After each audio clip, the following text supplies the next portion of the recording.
Lion को इसलिए ले आई थी क्योंकि उसके पास और कहीं जाने की जगह नहीं थी। चीफ ने जैसे तैसे इस एक्सप्लेनेशन को एक्सेप्ट कर लिया, बट इट वाज क्लियर कि उसकी सेटिस्फैक्शन ज्यादा देर तक नहीं रहेगी। बिना किसी हेजिटेशन के उसने आउटसाइडर को मार के उसके फ्लेश को खाने का ऑर्डर दिया। ट्राइब एक फ्रेंजीड सेलिब्रेशन में इरप्ट हो गई और लिन ने अपनी नाइफ निकाल ली। उसे यहाँ से बच निकलने के लिए जल्दी से कुछ सोचना पड़ेगा। एक वायबल आइडिया उसके दिमाग में आया। उसने अपनी स्किल्स को ऑफर किया, कहते हुए कि वह एक नया वेपन बनाएगा जिससे ट्राइब की स्ट्रेंथ बढ़ जाएगी। ये इंटरेस्टिंग प्रोपोजिशन सुनते ही चीफ का ब्लड लस्ट थोड़ा कम हो गया। उसने गॉब्लिन्स को रुकने का हुक्म दिया और गॉब्लिन प्रीस्ट लिन की तरफ आने लगा, उसे सर से पांव तक ध्यान से देखते हुए। यंग गॉब्लिन में कोई डिसेप्शन के साइंस नहीं मिलने पर चीफ ने पूछा कि लिन कौन से टाइप्स के वेपन्स बना सकता है। लिन ने अपनी पिछली दुनिया में ब्लैक स्मिथिंग प्रोग्राम्स कई घंटों तक देखे थे, जिससे उसे कॉन्फिडेंस था कि वो सिंपल टूल्स और इम्प्रूव्ड वेपन्स बना सकता है अगर उसे आयरन ओर और थोड़ा वक्त मिल जाए। चीफ ह्यूमन लैंग्वेज में बात कर सकता था, तो ये रीजनेबल था कि हायर मॉन्स्टर्स ज्यादा इंटेलिजेंट होंगे। लिन ने सजेस्ट किया कि आयरन टूल्स से ट्राइब को ह्यूमन से डरने की जरूरत नहीं होगी। ये आइडिया चीफ के लिए बहुत टेम्पटिंग था, जिसे वो मना नहीं कर पाया। उसने लिन तियन के प्रपोजल को एक्सेप्ट कर लिया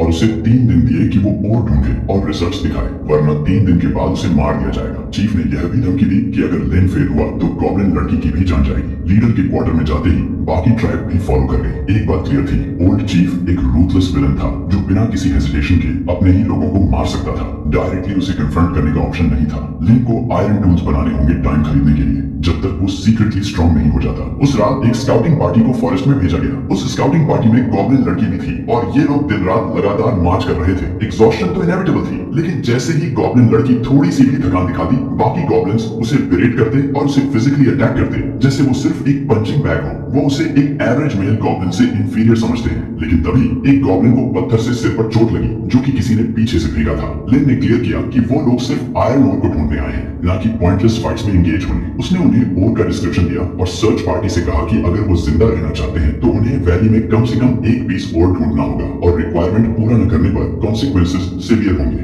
जैसे ही लिन ने अपनी आयरन नाइफ दिखाई, वो गॉब्लिन्स डर गए और जल्दी से एक्शन में आ गए। वो चारों ओर भागने लगे और ढूंढने के लिए और चीफ की मार से बचने के लिए। लिन तियन को पता था कि उसके करंट एफर्ट्स सिर्फ टेम्पोररी सॉल्यूशन है। उसे पता था कि जैसे ही उसकी यूजफुलनेस खत्म हो जाएगी, उसकी लाइफ डेंजर में होगी। लेकिन उसे एक क्लियर पाथ नजर आ रहा था। सिस्टम का हिंट था कि अगर वो गॉब्लिन लड़की के साथ मीटिंग करता तो वो लेजेंडरी गॉब्लिन गॉड का स्टेटस अचीव कर सकता है। ये सोचकर लिन वीपिंग गॉब्लिन लड़की के पास गया और जेंटली उससे कहा कि वो रोना बंद करे। वो उसके पास घुटनों के बल बैठा ताकि वो क्लियरली उसकी बात सुन सके और प्रपोज किया कि उन दोनों को एक साथ रहना चाहिए। उसने वादा किया कि जब तक वो उसके साथ रहेगी कोई उसे नुकसान नहीं पहुंचा पाएगा। उसके पास खाना होगा, एक वार्म शेल्टर और उसे वो पीस मिलेगी जिसकी उसे डेस्परेटली जरूरत थी। लिन ने कहा कि वो अपनी जुबान का पक्का है, लेकिन अभी वो दोनों बहुत वीक थे और उन्हें कोई भी ओवरपावर कर सकता था। दोनों को और स्ट्रॉन्ग होना पड़ेगा। स्ट्रेंथ गेन करने की बात सुनकर गॉब्लिन लड़की की आंखों में उम्मीद साफ दिखाई दे रही थी। लिन ने बिना बात को घुमाए सीधा पूछा कि क्या वो पावर के एक्सचेंज में उसके बच्चे पैदा करना चाहेगी। लड़की का हेजिटेंट रिस्पॉन्स एक्सपेक्टेड था, क्योंकि उसने कभी ऐसे रिचुअल में पार्टिसिपेट नहीं किया था। लेकिन लिन के काइंड और गुड हार्टेड नेचर को देखकर उसकी क्यूरियोसिटी बढ़ गई थी और वो इस संभावना को खोज करना चाहती थी। उसने कोई और रिस्पॉन्स नहीं दिया।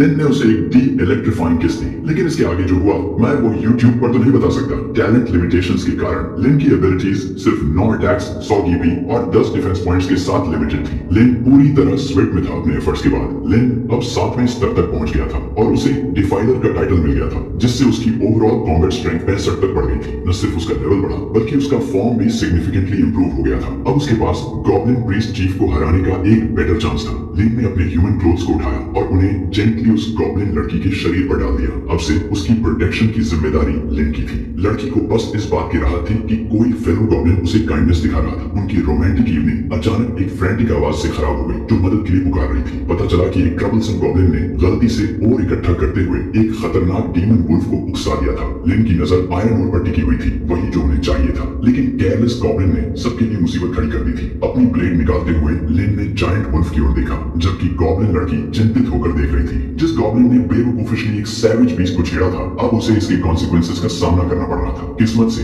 लिन अब इतना स्ट्रॉन्ग और स्विफ्ट हो चुका था कि सीरियस डैमेज हैंडल कर सके और उसने जल्दी से अपनी ब्लेड वुल्फ की गर्दन में घोंप दी। ये एक डिसाइसिव वन हिट किल था, जिसने भागते हुए गॉब्लिन को चुप्पी में डाल दिया। लिन गॉब्लिन की ओर बढ़ा, जिसने ओर हाथ में पकड़ा हुआ था, और अपनी आवाज को इंटेंस किया ताकि क्रीचर डरकर मटेरियल सौंप दे। डर से कांपते गॉब्लिन के पास कोई और चारा नहीं था। ओर का निरीक्षण करते हुए लिन ने इसकी एक्सीलेंट क्वालिटी की पुष्टि की। अगर वो और भी ऐसे और ढूंढ पाते तो पावरफुल वेपन्स बनाना बहुत आसान हो जाता। अगली सुबह गॉब्लिन कैंप से उठता धुआं जंगल के ऊपर दिखाई दे रहा था। लिन ने अभी अभी एक आयरन के स्पीयरहेड को क्राफ्ट किया था, वो भी उसी ओर से जो उसने रात में इकट्ठा किया था, और अब वह गर्व से अपनी क्रिएशन को एस्टोनिश्ड गॉब्लिन्स को दिखा रहा था। आयरन स्पीयरहेड ने डिमोनिक वुल्फ की स्किन और स्कल को एफर्टलेसली पेनिट्रेट कर दिया, जो स्टोन या बोन के स्पीयरहेड कभी नहीं कर सकते थे। यहाँ तक कि गॉब्लिन बॉस भी लिन के वेपन की क्वालिटी देखकर स्पीचलेस था। लिन ने वुल्फ के सिर से स्पीयर को निकाला और मुस्कुराते हुए गॉब्लिन्स को समझाया कि यह आयरन स्पीयर उसी के हाथों का काम था। लिन ने अभी अभी आयरन ओर से एक स्पीयरहेड तैयार किया था और गर्व से एस्टोनिश्ड गॉब्लिन्स को अपनी क्रिएशन दिखा रहा था।